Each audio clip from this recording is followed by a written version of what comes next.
नमस्कार साथियों, आप सबका पुनः स्वागत है श्रद्धा एस्ट्रो ज्योतिष में। आज हम लोग कवर करने वाले हैं मेष लग्न की कुंडली में यदि द्वितीय भाव में या दूसरे भाव में बुध बैठे हैं तो क्या फल होगा। हम ये भी कह सकते हैं मेष लग्न की कुंडली में वृषभ राशि का बुध क्या फल देता है। मेरा नाम है सनत कुमार वाजपेयी, 15 साल का अनुभव मुझे साइंस एंड एस्ट्रोलॉजी में। हमारे बारे में और अधिक जानकारी के लिए सिंपली गूगल करें, सनत वाजपेयी लिखें, आपको हमारे बारे में कंप्लीट इन्फॉर्मेशन मिल जाएगी। मेरा एजुकेशन बैकग्राउंड और जो भी व्यक्ति भृगु सरल पद्धति अनुसार सूर्य चंद्रमा मंगल की कंप्लीट वीडियो रिकॉर्डिंग अलग अलग लग्न की अलग अलग राशियों में देखना चाहता है, जो ऑलरेडी अपलोड हो चुकी हैं चैनल में, हमारे प्लेलिस्ट सेक्शन में जाके देख सकता है। हमारे चैनल को सब्सक्राइब करेगा तो जो आने वाली बृहत पराशर होरा शास्त्रा या भृगु सरल पद्धति अनुसार हमने जो वीडियो अपलोड करने वाले हैं जल्दी ही वो आपको मिल जाएंगी। आज की वीडियो स्टार्ट करते हैं। यहाँ से अगर हम पढ़ते हैं एंटी क्लॉकवाइज घड़ी की विपरीत दिशा में गिनते हैं तो 1, 2 दूसरा भाव माना जाता है हमारे कुटुंब का भाव, हमारे जो भी हमारा वाणी की सिद्धि की भी बात कर सकते हैं। ज्योतिषियों का मजबूत भाव कहा जाता है दूसरा भाव। दूसरे भाव से हमारे रिसोर्सेज देखे जाते हैं।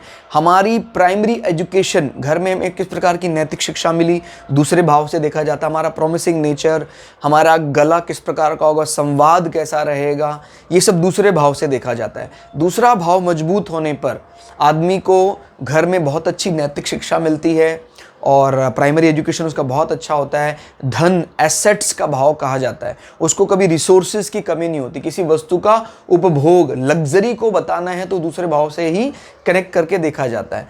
तो अभी आपको पता है इस भाव के कारक माने जाते हैं बृहस्पति और सेकेंडरी कारक माने जाते हैं शुक्र। अब शुक्र कारक माने जाते हैं सेकेंडरी, और यहाँ पर अलॉटमेंट भी मिला हो, यानी जमीन पर किसने जगह बना रखी है, यानी मकान बना रखा है, शुक्र ने ही मकान बना रखा है।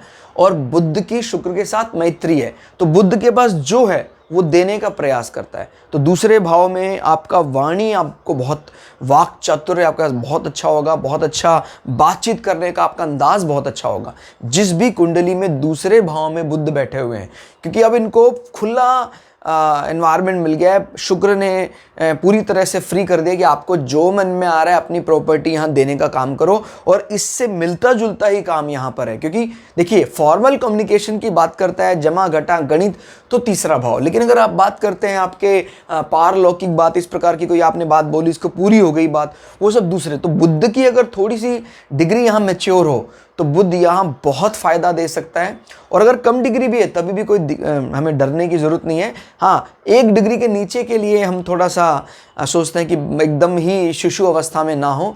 अदरवाइज 4-5 डिग्री का बुध भी यहाँ बहुत अच्छा माना जाता है। इनफैक्ट जो एक्सेल्ड माने जाते हैं बुध, ये कम डिग्री के ही बुध एक्सेल्ड माने जाते हैं, ज़्यादा डिग्री के बुध उच्च अवस्था के नहीं माने जाते हैं।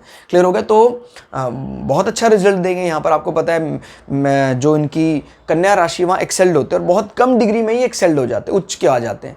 तो वो प्रॉपर्टी आपको ध्यान रखनी है कि अगर यहाँ पर बुध 10 डिग्री, 5 डिग्री, 15 डिग्री तक है तो बहुत अच्छा है।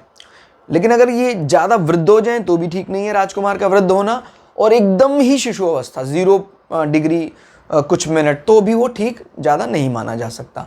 तो इसमें आपको जो मैंने बताया दूसरे भाव से संबंधित हर वो चीज़ देने का प्रयास करेंगे। शुक्र की स्थिति अगर यहाँ अच्छी हो जाती है तो बुध उस सोने में सुहागा मिलाएगा। क्लियर हो गया?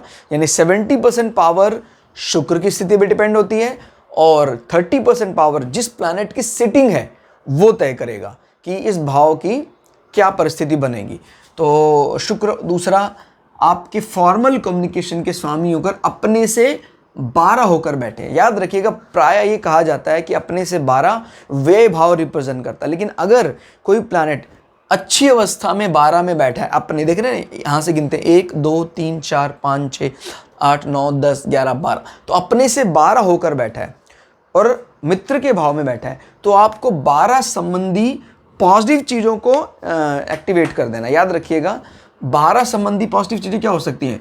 दूरस्थ स्थान देखा जाता है तो दूरस्थ स्थान से फ़ायदा। क्लियर हो गया? आपकी फॉर्मल कम्युनिकेशन को और आपके रिसोर्सेज को कनेक्ट किया जा रहा है with the support of 12। Clear हो गया? हम ये भी कह सकते हैं आपके भाई बहनों से, क्लियर हो गया? आपके भाई बहनों से आपके रिसोर्सेज में बढ़ोतरी होगी और वो बढ़ोतरी के लिए कहीं ना कहीं दूर की गई investment with the support of your younger brother और sister will be very beneficial. तो याद रखिएगा, ये बहुत ज़्यादा बेनिफिशियल होगा आपके छोटे भाई बहनों के साथ की गई इन्वेस्टमेंट दूरस्थ स्थान में। क्लियर हो गया? व्यय, इनके साथ जो भी आप व्यय करेंगे वो आपके धन, एसेट्स, बैंकिंग, इन्वेस्टमेंट को बढ़ाने वाला होगा। क्लियर होगा? बहुत अच्छा है। और इस भाव का स्वामी जब अपने से 12 होकर कुटुंब भाव में बैठता है तो ये भी बात बताता है कि आपके कुटुंब आपके छोटे भाई बहनों के बिना पूरा नहीं हो सकता है। मुख्य पार्ट है आपके छोटे भाई बहन, आप बहुत ज़्यादा उनकी इन्वॉल्वमेंट रहते हैं। इनफैक्ट आपके हर व्यय में आपके छोटे भाई बहन आपको एक पॉजिटिव स्पिरिट जगाते हैं। याद रखिएगा, हर बार व्यय का मतलब नुकसान ही नहीं होता, किसी के दिमाग में ला रखा हो। शादी के जैसे अच्छे अच्छे ओकेजन में किए जाने वाले कुटुंबिक व्यय में आपके छोटे भाई बहन इन्वॉल्व होते हैं और आपकी खुशियों का कारण बनते हैं। क्लियर हो गया? बहुत अच्छी स्थिति है। जहां तक बात आपके मोटिवेशन की है, मोटिवेशन का कारण भी आपके छोटे भाई बहन और आपका कुटुंब होगा।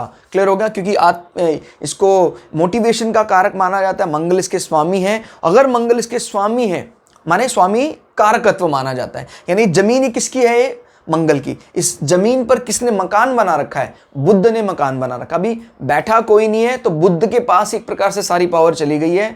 तो बुद्ध की स्थिति अच्छी होने पर इस मकान की स्थिति भी अच्छी हो जाएगी। बात कर लेते हैं आपके छठे भाव की, जो ऋण का भाव कहा जाता है और रोगों का भाव कहा जाता है। बुद्ध यहाँ से 1 2 3 4 5 6 7 8 9 यहाँ से नवम होकर बुद्ध आपके कुटुंब स्थान में बैठे हैं।